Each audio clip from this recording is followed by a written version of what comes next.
हमारा असली मंदिर कहाँ पर है? हमारा असली मस्जिद कहाँ पर है? हमारा असली गिरजाघर, गुरुद्वार, चर्च कहाँ पर है? क्योंकि पूरी दुनिया कोई चर्च के पीछे दौड़ रहा है, कोई मंदिर के पीछे दौड़ रहा है, कोई गुरुद्वारे गिरजाघर के पीछे दौड़ रहा है और मुसलमान अपनी मस्जिद के पीछे दौड़ रहा है। थोड़ी गहराई से विचार करें कि हमारा वास्तविक मंदिर कहाँ स्थित है। यदि आप गहराई से चिंतन करें, गहराई में उतरे, थोड़ा सा अंतर मन में टटोल कर देखें, तो हमारा सबसे बड़ा मंदिर है अस्पताल, जहां पर मरीज बीमार पड़कर जाते हैं, ठीक होकर आते हैं। अस्पताल ही अपने आप में सबसे बड़ा मंदिर है। सज्जनों, यदि आप शिव भक्त हैं, यदि आप गणेश का भक्त हैं और शिव भक्त, गणेश भक्त, राम भक्त, जितने भी भक्त हैं, यदि आप गणेश चतुर्दशी में और शिवरात्रि में क्विंटल की क्विंटल दूध बर्बाद करते हैं, यदि आप गायत्री यज्ञ करते हैं, क्विंटल के क्विंटल घी जलाते हैं, तो एक बार विचार करें। सज्जनों, थोड़ी सी बात कड़वी है, आप लोगों को थोड़ी चोट लग सकती है कि हमारे हिंदू धर्म के खिलाफ है, लेकिन मैं बोल रहा हूं कि अंतर मन से विचार करिए कि जिस दूध को आप एक पत्थर पर नदी में और नालियों में बहा देते हैं, क्या वो दूध वहां जरूरी है? अपने आप से पूछा जाए एक बार। जिस पत्थर को हम जीवन भर रगड़ते हैं, फूल चढ़ाते हैं, धूप बत्ती करते हैं, उनसे कोई प्रश्न का उत्तर आपको मिला? आपके जीवन का समाधान मिला? सज्जनों, मैं कहता हूं, यदि कोई अस्पताल है तो वहां जाकर जो बेड पर पड़े हुए हैं, गरीब हैं, लाचार है, दुखी है, किसी का ऑपरेशन हुआ है, किसी के किडनी फेल है, अनेक प्रकार के रोग है, मैं कहूंगा एक एक गिलास दूध वहां पर जाकर बांट देना चाहिए, क्योंकि सबसे बड़ा मंदिर वही है। यदि आपके मन में घमंड है, यदि आप अहंकारी हैं, यदि आपको धन की बहुत बड़ी अपने आप में लगता है कि मैं ही धनवान हूं, अपने शरीर का गुमान है, तो एक बार आप उस अस्पताल में चले जाना, आपका मन और दिमाग शांत हो जाएगा। कोई कोई पैसे के लिए शरीर त्याग कर देता है, दवाई ना मिलने के कारण। दूध ना, डॉक्टर दवाई लिखते हैं, दूध लिखते हैं, आपको दूध पीना है, उसे मिलता नहीं। मैं कहूंगा शिव भक्तों से, जो दूध आप बर्बाद करते हैं, ऐसे गरीबों के घर में बांट दो, क्योंकि आप लोग पैसे वाले हो, आप लोग कर सकते हो। सज्जनों, हमारा भगवान कौन? हमारा देवता कौन? आज देखा जाता है किसी का एक्सीडेंट हो, कोई बीमारी हो, तो मैं देखता हूं कि तत्क्षण बड़े बड़े रोगी को बचाने वाला कोई है तो हमारे समाज के डॉक्टर है, कोई देवता नहीं है। सज्जनों, डॉक्टर ही देवता है, नर्स ही देवी है। जिस हॉस्पिटल में जाते हैं, जिस अस्पताल में जाते हैं, वहाँ डॉक्टर होते हैं और नर्स भी होती है। कई डॉक्टर तो अधिक लालच में पड़कर जनता का शोषण भी करते हैं, लेकिन कई डॉक्टर ऐसे हैं जो ईमानदारी से समाज की सेवा करते हैं। उनके बदले में पैसे भी लेना चाहिए। सज्जनों, देवता, बड़े बड़े रोग, आज आदमी की जान बचाने वाला, पूरी कोरोना वायरस में सभी मंदिरों में ताला लग गए, सभी देवता अंदर चले गए, और जितने ब्राह्मण पुजारी ये कहते हैं कि सब ईश्वर की कृपा से हो रहा है, उनसे पूछ लो कि ईश्वर की कृपा अब कहाँ गई। जब मंदिरों में ताले लग गए तो भूखे तरस रहे थे, तड़प रहे थे, लेकिन किसान, जो किसान है, जिसे ब्राह्मणों ने नीच कहा, वो किसान, वो बिजनेस, सब अपना अपना व्यापार धंधा खेती करके बढ़िया खा रहे थे आराम से, लेकिन मर कौन रहे थे? जो कहते थे कि ईश्वर की कृपा से सब होता है। सज्जनों, मैं तो यही कहूंगा, किसान की कृपा से दुनिया चल रही है।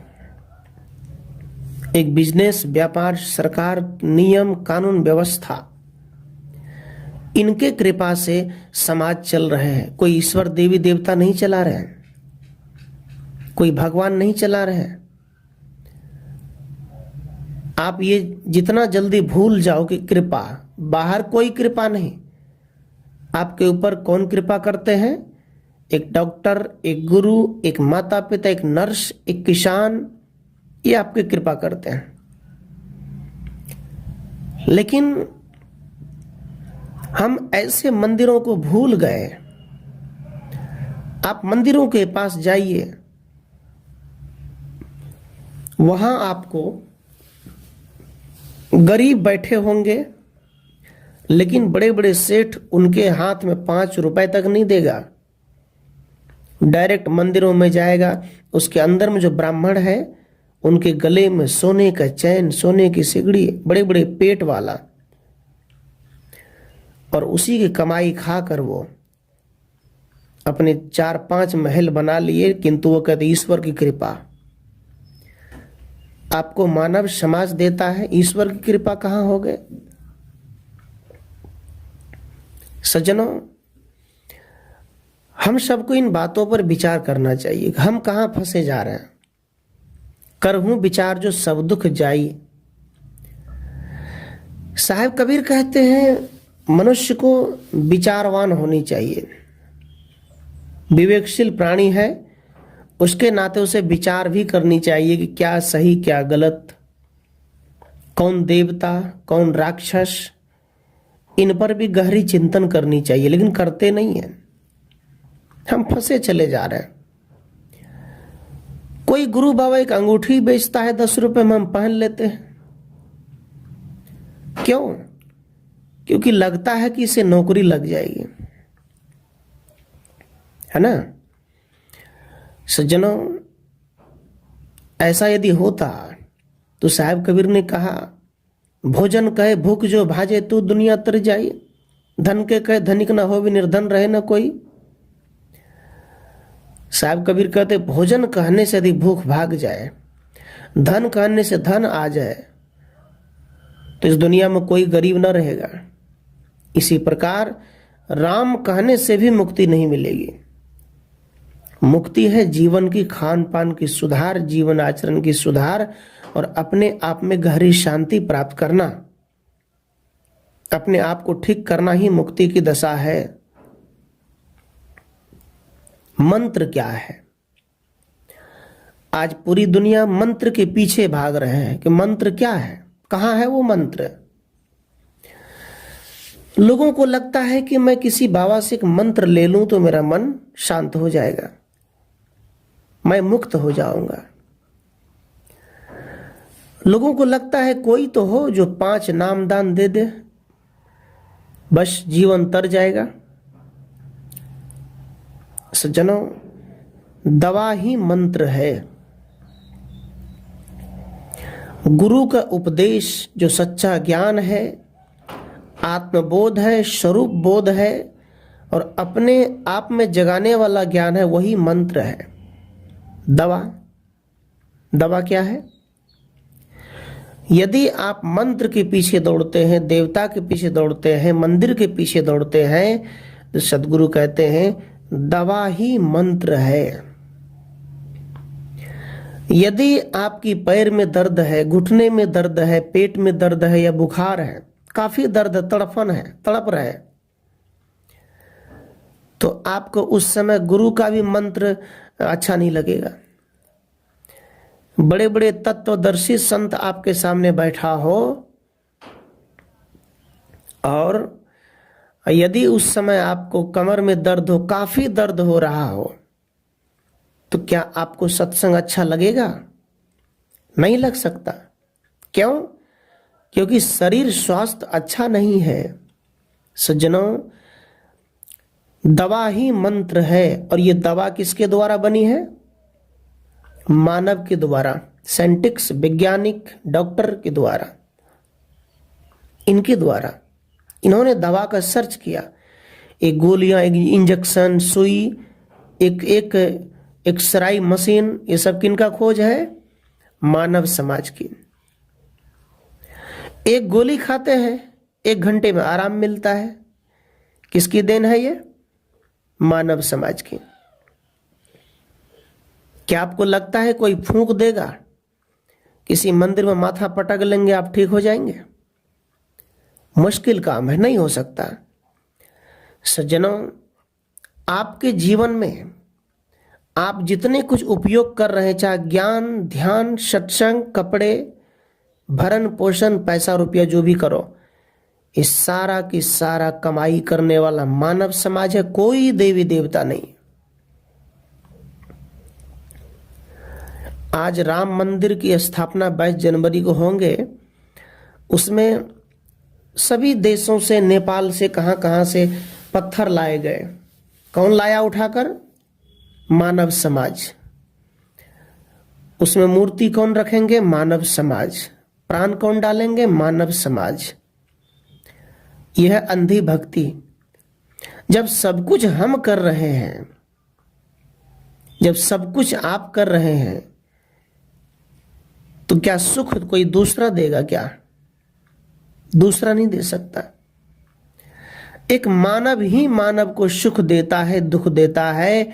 और सदगुरु कहते हैं एक मानव ही एक गुरु के रूप में आपको ज्ञान भी देता है। मनुष्य के पास बैठो और एक दवाई ही मंत्र है, जहां से सभी रोगों का इलाज है, वही तो मंत्र है। मन से जाप, तन से काम। सज्जनों, मन से जाप का क्या मतलब है? मन से अच्छी चर्चा, अच्छी सोच, अच्छी समझ, और इसके साथ साथ तन से काम। शरीर से कर्म करो और मन से अच्छी स्मरण करो। उस ज्ञान का स्मरण करो जिस ज्ञान में शक्ति हो, जिस ज्ञान से आपको संतुष्टि मिले, जिस ज्ञान से आपको संतोष मिले, जिस ज्ञान से आपको परम आनंद और आत्म तृप्ति मिले। ये बोध कहाँ मिलेगा? सदगुरु संत के पास। कोई माटी पत्थर नहीं देगा ये बोध। आज तक जितने का जीवन बदला है, इसको बदलने में सदगुरु का ही हाथ है, एक मानव समाज का हाथ है। किसी देवी देवता की हिम्मत नहीं कि आपको बदल दे। आपके एक तंबाकू नहीं छुड़ा सकते, कैसे बात करते हो? जीवन भर तुम बीड़ी पीते रह जाओ मंदिर में, कोई भी देवता आपको नहीं कह सकता कि बेटा क्यों पीते हो।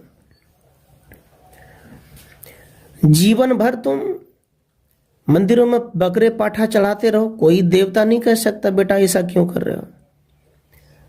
लेकिन तुम मेरे आश्रम में आकर करके दिखाओ, फिर बताता हूं।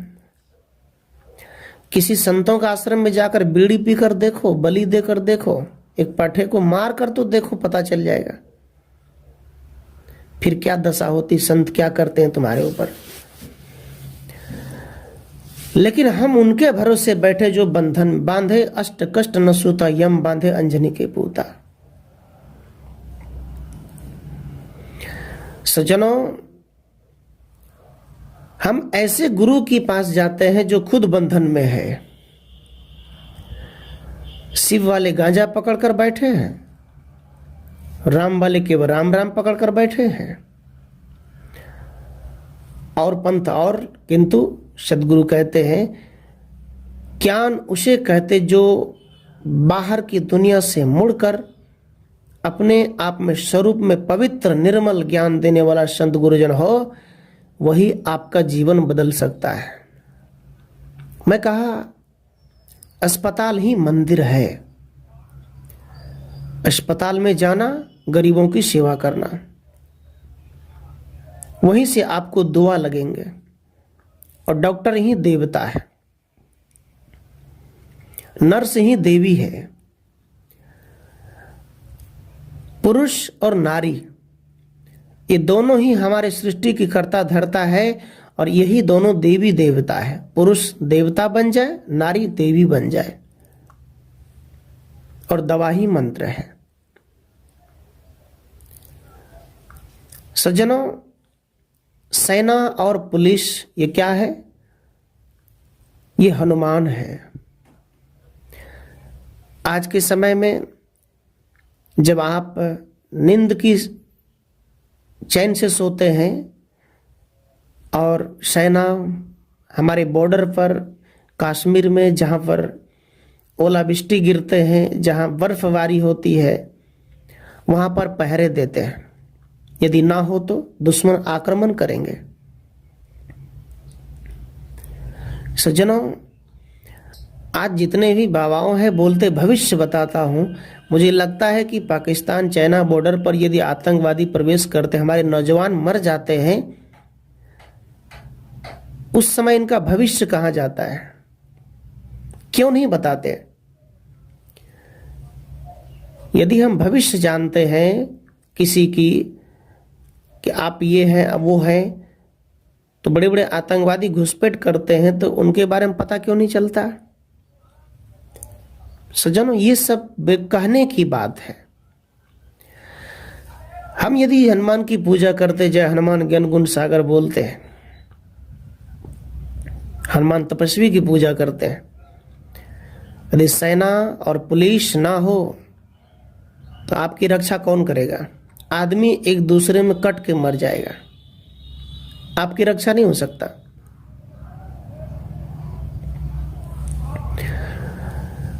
लेकिन मानव समाज का हथियार क्या है? आपका हथियार क्या है? शिक्षा ही हथियार है। भले आप 10-20 लाठी लेकर किसी का जबरदस्ती हड़प लेंगे, किसी को मार देंगे, वो अलग बात है। लेकिन शिक्षा की कलम, एक शिक्षा जो है बुद्धि दिमाग से आदमी के फैसला करते हैं। जैसे आज ब्राह्मण भले संविधान का विरोध करे, किंतु यदि कोई केस मुकदमा होता है तो उसे संविधान के हिसाब से ही चलना पड़ता है। संविधान के हिसाब से चलना पड़ता है। इसलिए साहब कहते सबको शिक्षा प्राप्त करना चाहिए। शिक्षा नहीं होने के कारण ही आज से 50 वर्ष पहले आप ऑफिस में जाते थे, कहीं साइन सिग्नेचर करते थे सरकारी कामों में, तो महिलाओं को अंगूठा पकड़कर अंगूठे के निशान दिए जाते थे, पुरुषों का भी दिए जाते थे। क्यों?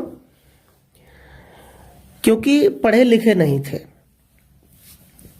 इस कारण से सज्जनों, यदि आप पढ़ना सीख लेंगे, शिक्षा प्राप्त करेंगे, तो अपना अधिकार भी प्राप्त करेंगे।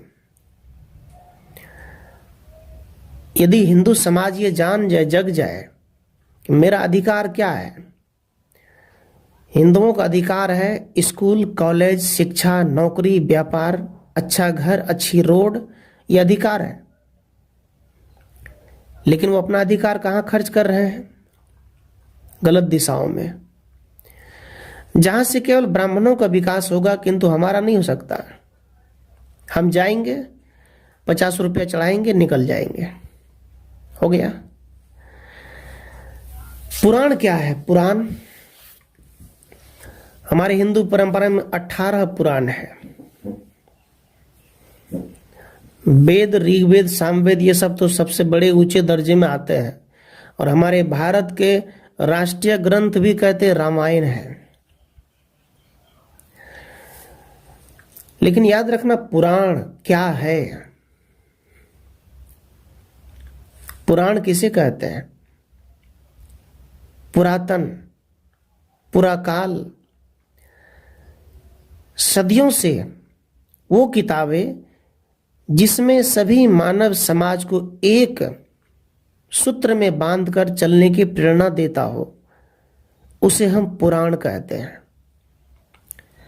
उस किताब को पढ़ो जिसमें कोई छुआछूत, ऊंच नीच ना हो, भेदभाव ना हो। आप चमार हैं, आप कोरी हैं, आप ब्राह्मण हैं, आप बनिया हैं, आप यादव हैं, सभी अपने अपने जाति को श्रेष्ठ मानते हैं। मैं श्रेष्ठ हूं। एक वीडियो आया, एक लालू यादव जी का बेटा, वो तेज प्रताप जी हैं, बोलते हैं कि आप राम मंदिर के उद्घाटन में नहीं गए?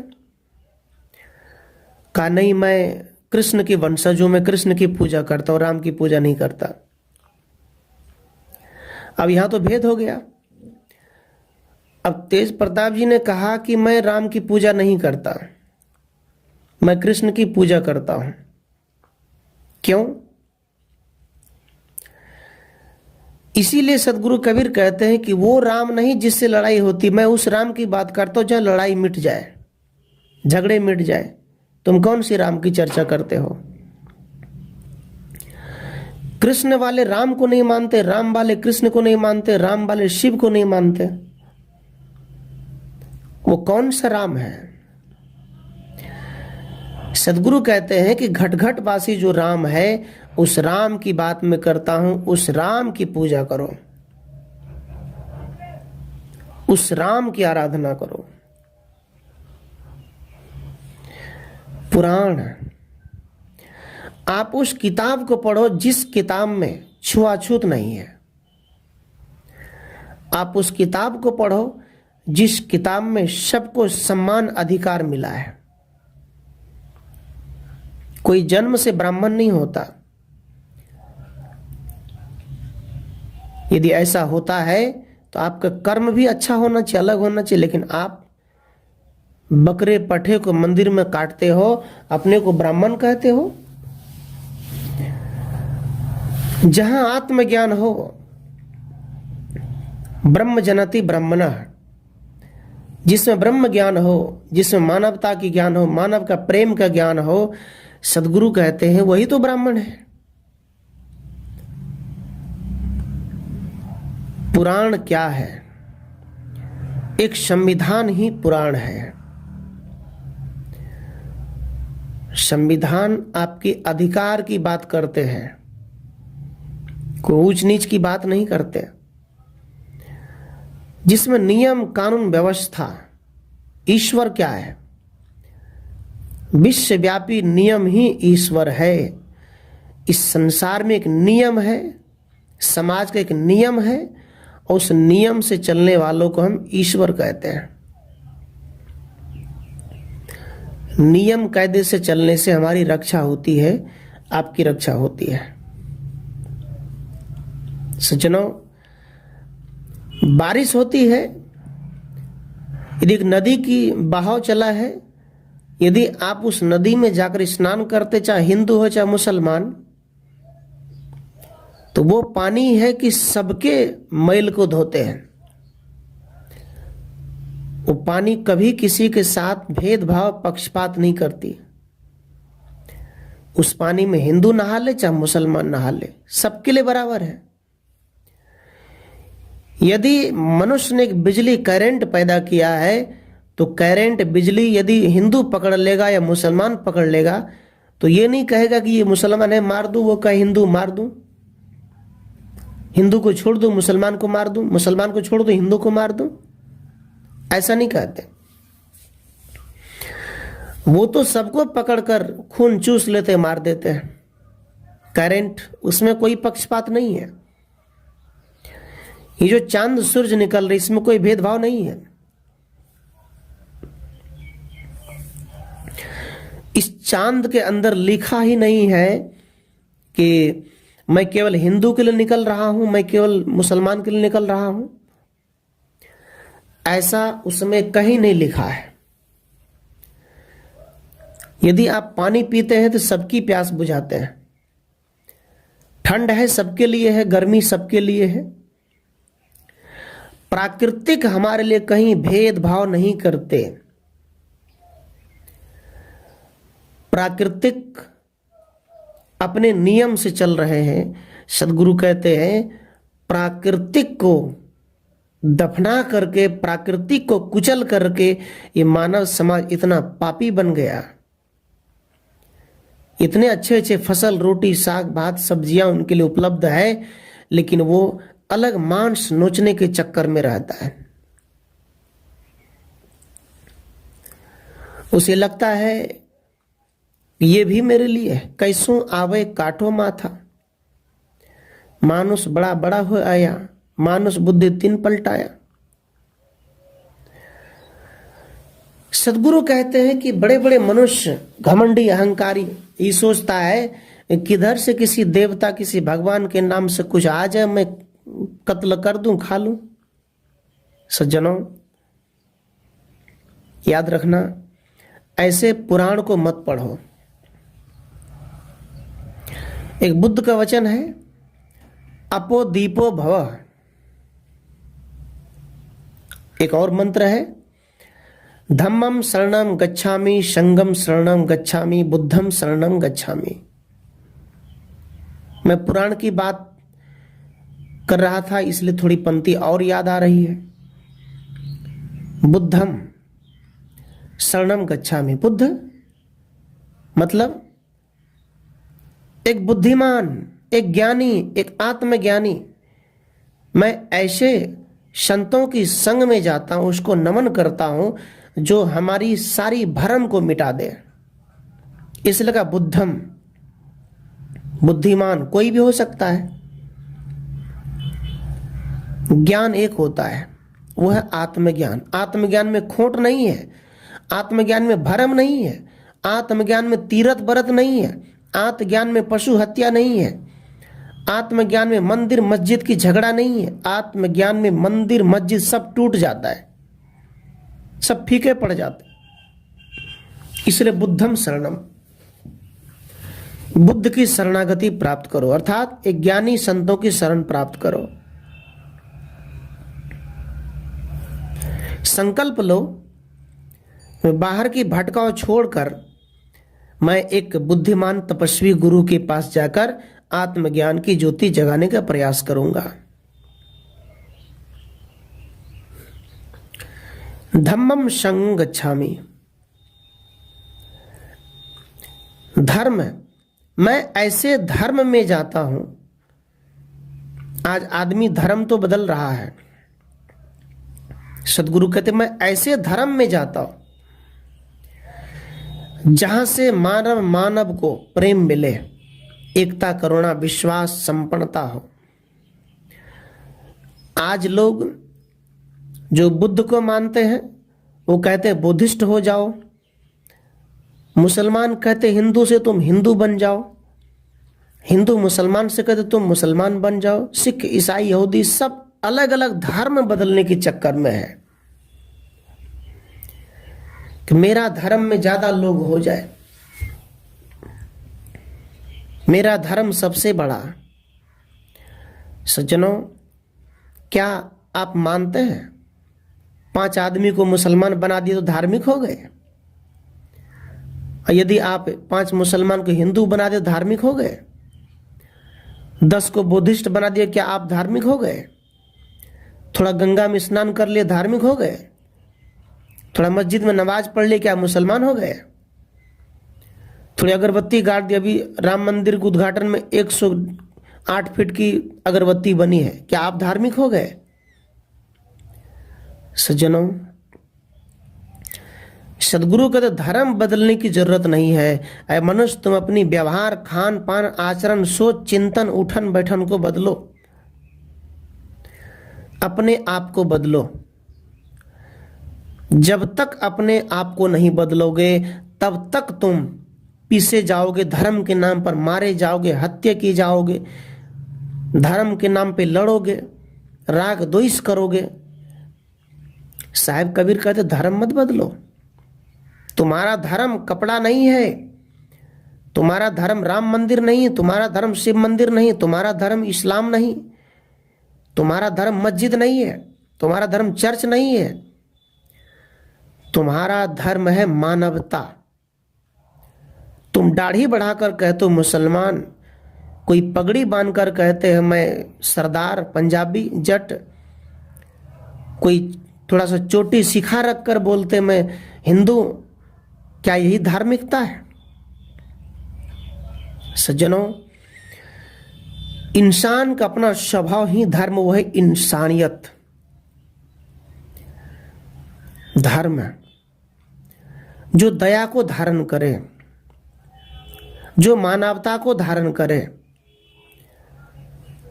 जो प्रेम को धारण करे, जो करुणा को धारण करे,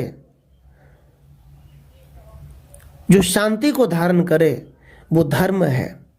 लेकिन आज मुसलमान अलग मंदिर के नाम पर अपना वो उसका मुहर्रम आता है, रोजा आता है, उसके नाम पर दिन को रहत है रोजा, रात हनत है गए, यह खून व बंदगी क्यों कर खुशी खोता। दोनों एक दूसरे में लगे हुए। दिन में रोजा, दिन में अल्लाह की इबादत, रात में गाय भैंस मुर्गी सब खाते हैं। क्या ये धार्मिकता है? दया तो मर गई तुम्हारे अंदर की। धर्म ये नहीं कहता है कि किसी को दुख दो, धर्म ये नहीं कहता किसी को परेशान करो। धर्म ये कहता है सब मिलकर भाईचारा के साथ चलो। यही धार्मिकता है और यही इंसानियत धर्म है।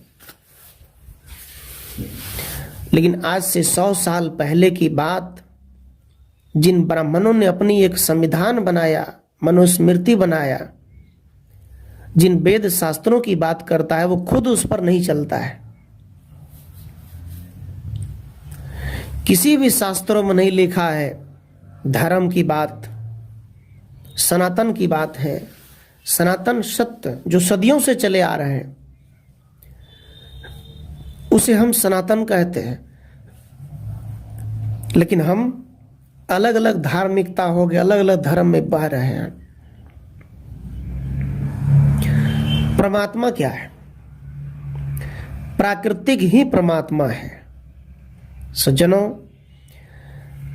प्राकृतिक यदि हवाएं चलने बंद हो जाए, सूरज निकलना बंद हो जाए, यदि प्राकृतिक अपनी औकात दिखा दे, तो आपकी ईश्वर भगवान का दम नहीं कि प्राकृतिक को बदल दे। इसलिए प्राकृतिक के साथ खिलवाड़ मत करो।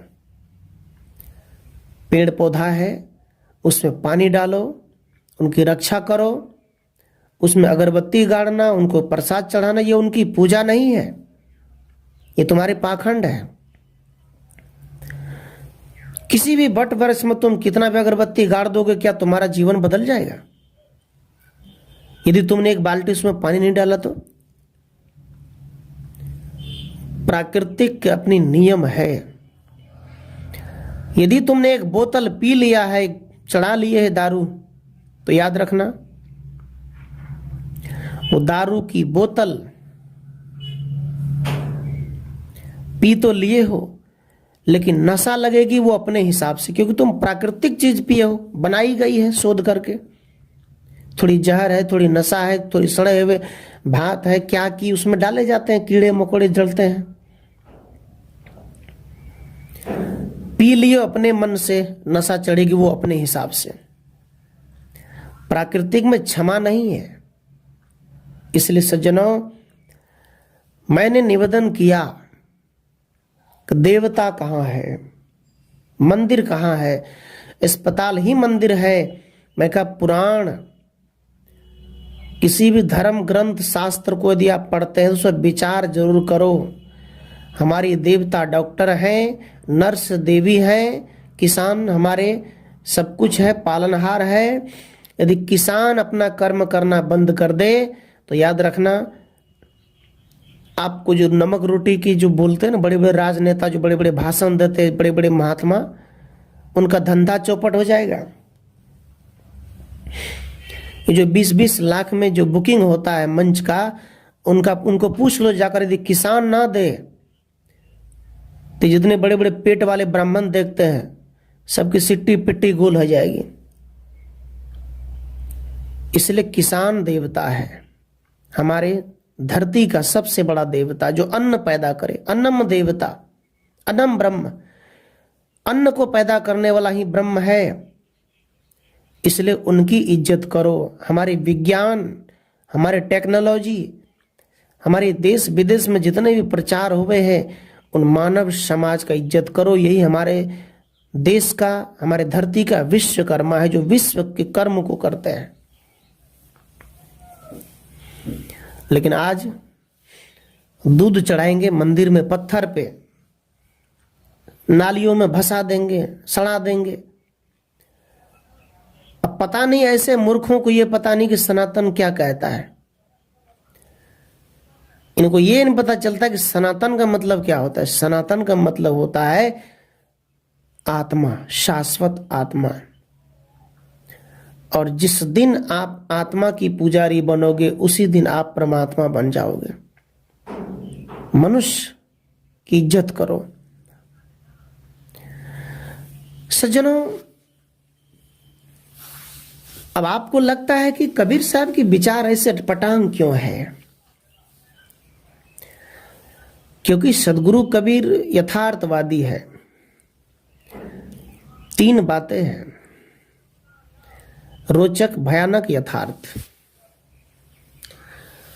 रोचक, जो रचा गया हो, जो बनाया गया हो,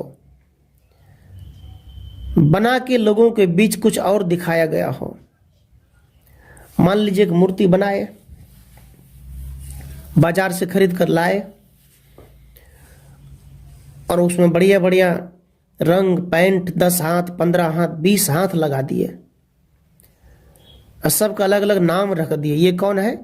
रचा गया देवता। और इस देवता से भी कल्याण नहीं हो सकता, और इस देवता से कुछ 1 रुपए मिल भी नहीं सकता। भयानक, जो बेहद रूप से, अरे क्या पूछना, यहां तो साक्षात देवी का दर्शन होता है। यहां जाओगे तो साक्षात तुमको वो मिलेगा। ऐसा भयानक, बढ़ा चढ़ा के कहना। सज्जनों, आज जितने भी कथावाचक हैं, जितने बड़े बड़े ब्राह्मण, पंडित, पुजारी, वो भयानक रूप से ही बातों को बनाकर बोलते हैं ताकि आप उस बातों में फंस जाओ, किंतु आपको कुछ मिलता नहीं है। रोचक, भयानक, यथार्थ। पूरी दुनिया रोचक में, भयानक में लिपट गए हैं और सदगुरु कबीर यथार्थवादी है। यथार्थवादी का मतलब, रहो जैसा कहो पुनि तैसा, राग द्वेष निर्वार। कबीर साहब कहते हैं जैसा है वैसा कहना। कबीर साहब के विचार है 4 का 4 होता है, और रोचक भयानक का विचार क्या है? 4 4 5 होता है। रोचक का मतलब है कि तुम सत्संग मत करो, ध्यान मत करो, साधना मत करो, केवल एक बार अगरबत्ती ले लो और सूर्य की तरफ देखकर उनकी पूजा कर लो, तुम्हारा पाप कट जाएगा। ये क्या है? रोचक, भयानक। और इन बातों में आप ज्यादा फंसते हो, इसलिए इसकी त्याग करो। लोग कहते हैं कि किसी भी सोमनाथ मंदिर, केदार धाम, बद्री धाम, गंगा घाट, यदि उसके किनारे से तुम गुजर जाते हो, 5 किलोमीटर दूरी से यात्रा कर लेते हो, तो तुम्हारे पूरे जीवन का पाप कट जाएगा। और सदगुरु कबीर इस बात को मानने को तैयार नहीं है। साहब कहते पाप कटेगा, लेकिन पाप करने वाले व्यक्ति जो हैं वो पाप कर्म छोड़ देगा तो पाप कटेगा, अन्यथा ऐसे नहीं कट सकता, उसका ये कहना है। हमें लगता है कि पाप कटेगा।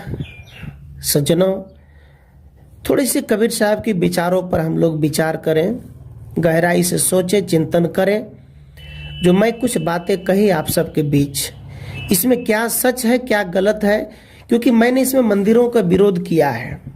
मंदिर का मतलब मैंने असली मंदिर की बातों कही कि अस्पताल ही मंदिर है, और ऐसे भी कुछ मंदिर है जहां पर बलि दी जाती है, जीव की हत्या की जाती है।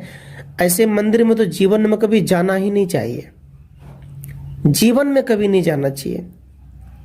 और यदि कोई अच्छे मंदिर है जहां पर पाठ कीर्तन होते हैं, जहां बैठकर लोग अच्छी चर्चा करते हैं, गांजा नहीं पीते हैं, ताश नहीं खेलते हैं, राजनीति नहीं करते हैं, ऐसे मंदिरों में जाकर थोड़ा सा बैठना चाहिए ताकि मन शांत हो। लेकिन वास्तविक मंदिर जो है वो आपका, जो मैं बताया, आपका घर है, अस्पताल है, गरीब की झोपड़ी है, और इनकी पूजा करनी चाहिए।